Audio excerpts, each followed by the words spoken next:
बुलंदशहर से Rishu Kumar bureau chief की खास रिपोर्ट। पुलिस की गौशाला से मुठभेड़, कब्जे से गोकशी के उपकरण, 3 तमंचे, कारतूस और 2 बाइक बरामद।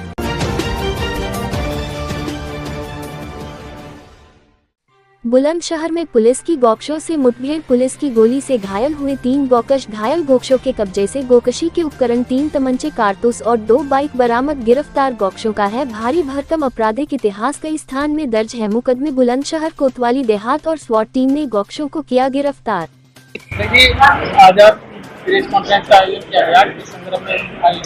इस संदर्भ में है, जिस दिन से देश में भारतीय जनता पार्टी की सरकार आई है, कि भारतीय जनता पार्टी और भारतीय जनता पार्टी के नेता नित्य संविधान पर चोट करते हैं, प्रत्यक्ष रूप से या अप्रत्यक्ष रूप से।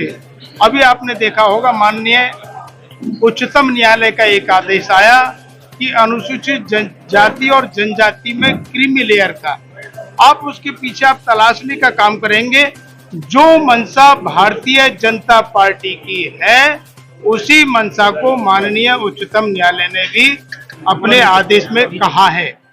अब ये क्या है, आप अनुसूचित जाति जनजाति में यदि क्रीमी लेयर के माध्यम से आप लेकर के आएंगे, ये जातीय बंटवारा है।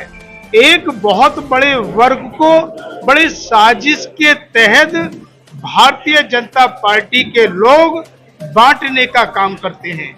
आज उसी संदर्भ में आप देखेंगे, इस देश में अगर किसी व्यक्तित्व ने संविधान की रक्षा के लिए आवाज उठाई है, वह आवाज उठाने वाले समाजवादी पार्टी के राष्ट्रीय अध्यक्ष माननीय अखिलेश यादव जी हैं। और आज उसी संदर्भ में आप देखेंगे, इस देश में जहां जहां भी समाजवादी पार्टी के कार्यालय हैं, वहां पर संविधान मान स्तंभ की स्थापना और एक संविधान रूपी 389 व्यक्तियों की जो संविधान सभा थी, जिनके निर्देशन में संविधान बना, बाबा साहेब डॉक्टर भीमराव अंबेडकर को, आज समाजवादी पार्टी के हर जिला कार्यालय पर वह संविधान रूपी पुस्तक आपको देखने को मिलेगी। केवल इस देश में जो लड़ाई लड़ने का काम करती है संविधान का, आरक्षण का, वो समाजवादी पार्टी लड़ने का काम कर रही है। और आज ये देश समझ भी रहा है। और आज उत्तर प्रदेश में आप देखेंगे कि सबसे बड़ी पार्टी के रूप में लोकसभा के चुनाव में समाजवादी पार्टी उभर करके आई है। और वो दिन दूर नहीं है कि जब जब ये भारतीय जनता पार्टी के लोग भारत के संविधान पे हमला करेंगे, आरक्षण को कुचलने का काम करेंगे। ये देश समझ लिया है, ये देश समझ गया है। अब ये पीडीए के नेतृत्व में रह करके, समाजवादी पार्टी के नेतृत्व में रह करके, सबसे पहले जनपद बुलंदशहर के काबिले सदर श्री मतलूब जी, एक्स एमएलए हमारे 3 यहाँ बैठे हैं, सभी का सम्मान के साथ साथ पत्रकार बंधुओं, आपके चैनल के माध्यम से मैं आपको बधाई और शुभकामनाएं इसलिए देना चाहता हूं कि आज का जो ऐतिहासिक दिन और ऐतिहासिक दिन के इस अवसर पर जो आज ये प्रेस वार्ता का आयोजन किया गया है, वो इसलिए किया गया है कि जो वर्तमान में केंद्र में भारतीय जनता पार्टी की सरकार सन 2014 से बैठी है, उसने उन गरीब लोगों के लिए जिनके पेट में रोटी नहीं, जमीन नहीं, जायदाद नहीं, नौकरी नहीं, राजनीतिक हिस्सेदारी नहीं, ये जो गैर बराबरी है, ये जो अविषमता है,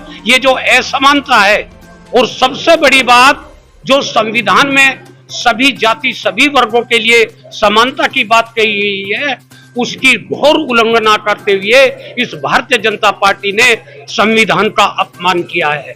आज समाजवादी पार्टी के राष्ट्रीय अध्यक्ष माननीय अखिलेश यादव जी ने ये निर्णय लिया है कि इस संविधान को बचाने के लिए सबके हक और अधिकार, जो संविधान की धारा 340 और 341 में समानता की बात कही गई, हक और अधिकार की बात कही गई, उसको कायम करने के लिए आज संविधान मान स्तंभ स्थापना पूरे प्रदेश के सभी समाजवादी जिला मुख्यालयों में ये आज उसका स्थापना की गई है। इसके लिए हम आपके बीच आए हैं ताकि सबको अधिकार मिले, सबको सम्मान मिले और सबका साथ हो, सबका विकास हो। लेकिन ये भारतीय जनता पार्टी जो सबसे बड़ी झूठी पार्टी, जो धर्म और आस्था के नाम पर, मंदिर और मस्जिद के नाम पर उन गरीब लोगों का हक छीनने में लगी है और आस्था का बाजारीकरण कर, उसको गिरवी रख,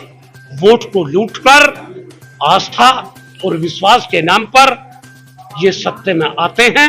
उन गरीब लोगों के हक और अधिकारों को छीनने का काम इन लोगों ने किया है। इसलिए आज के दिन सभी लोगों को बधाई और बहुत बहुत धन्यवाद आपका भी और सभी का, और विशेष रूप से हम आभारी हैं। अभी जो बादल यादव जी ने एक बात कही कि दुनिया के इतिहास में अगर किसी ने, या तो बाबा भीमराव अंबेडकर ने जब ये संविधान लिखा, और आज उसकी रक्षा के लिए अगर कोई वीर पैदा हुआ है तो उसका नाम है माननीय अखिलेश यादव।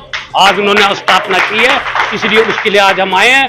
नेता बहुत हैं, अभी जब हमें बोलने का मौका मिलेगा हम आपके साथ साथ सभी अपने सम्मानित जनपद बुलंदशहर के नेताओं को, मंत्रियों को, पूर्व मंत्रियों को, और युवजन सभा और मुलायम यूथ ब्रिगेड और हमारी बहनें बैठी है महिला सभा और सैनिक सभा, जितने भी संगठन है, हम सबको धन्यवाद भी देंगे और उनसे वार्ता करेंगे। बहुत बहुत धन्यवाद, बहुत बहुत शुक्रिया।